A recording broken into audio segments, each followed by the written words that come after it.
It's almost time for Wimbledon, so let's explore this amazing event and explore the area too. Come on. It's time to serve an ace. In this video, we'll explore the Wimbledon Tennis Championships, which take place over 2 weeks in British summer. We'll cover how to get there, what it's like, and great places to visit when you're here, including the very Instagrammable Wimbledon Village and a few of the places which tennis stars will visit. If you're visiting outside of the championship, you'll be able to go on the tour that they have and check out their museum. So grab your racket and let's warm up. The closest train station to Wimbledon Tennis Court is actually Southfields. So rather than going to Wimbledon, which you'd expect to, come here to Southfields and you'll be able to get there a little bit quicker. If you do go to Wimbledon, it's not the end of the world. It's a little bit extra walk. It's about a 20-minute walk from Southfields and almost a half-an-hour walk from Wimbledon. Southfields is on the district line, so you'll need to come into here either from Wimbledon or from somewhere like Earl's Court. It's a very quiet little station. There's a little stand for food. The times of the trains can be anything from like a few minutes to 10 minutes depending, but I'm sure when Wimbledon is on, they'll be running really frequently. The walk from Southfields Station takes about 20 minutes and it's a really lovely gentle walk, and you'll see lots and lots of beautiful houses. Truth be told, it sounds like some of the Wimbledon players actually stay in some of these houses when they come here. I'd like to bump into one.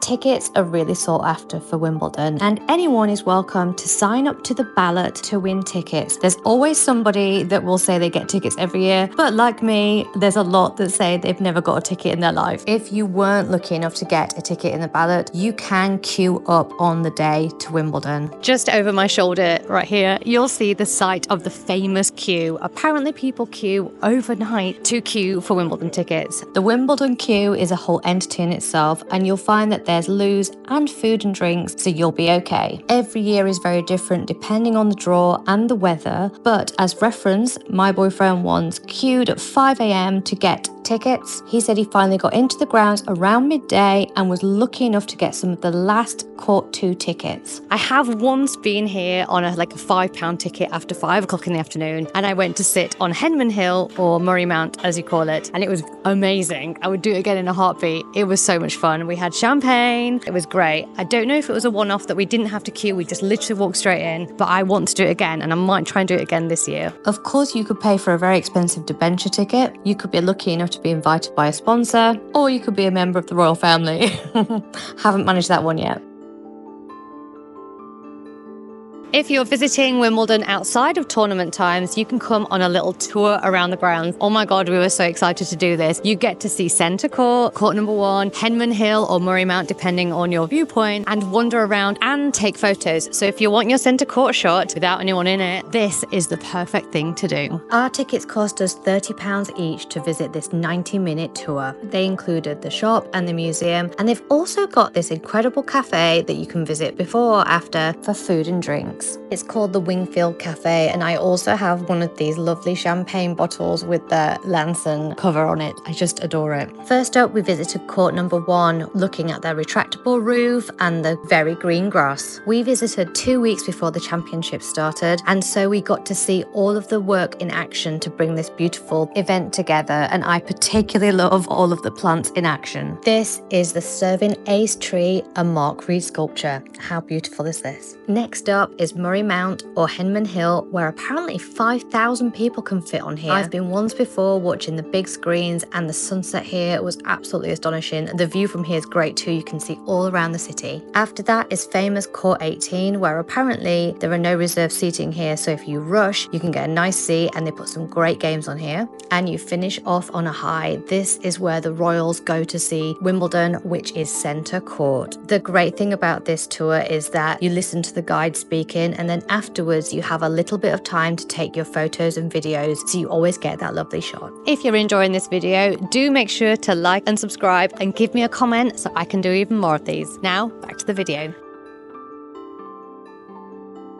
After your tour, you'll be able to go into the gift shop, which is right here. There's loads of things that you would expect, or I would expect at least. The baseball caps, jackets, cups, mugs, whatever you want. Lots of different things in there to look at. Books. What else is there? T-shirts? Sweatshirts, T-shirts, there's stuff. Notebooks. mugs, pens, towels. There's towels, bathrobes, anything you want with Wimbledon on it. You can come right here and get them there. It's a really nice gift shop, actually. You'll like it.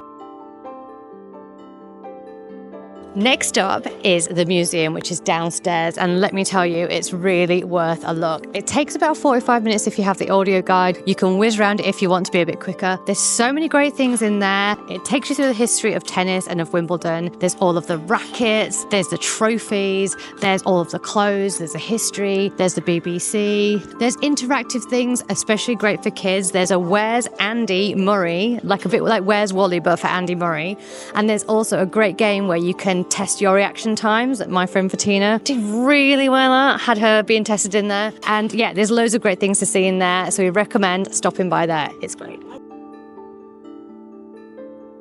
Did you know that apparently 28,000 extra plants added to Wimbledon to make it look so beautiful? In fact, they're all done in purple, white and green, the signature colours of Wimbledon. And they even decorate the surrounding areas, including Wimbledon Village. Let's go take a look around there. When you come out of Wimbledon, make sure you head right up the hill rather than back down to Southfields. We made this mistake and ended up getting a bus back towards Wimbledon Village, but it's a lot easier if you go the right way in the first place. It's a 17-minute walk to Wimbledon Village from Wimbledon Tennis Courts.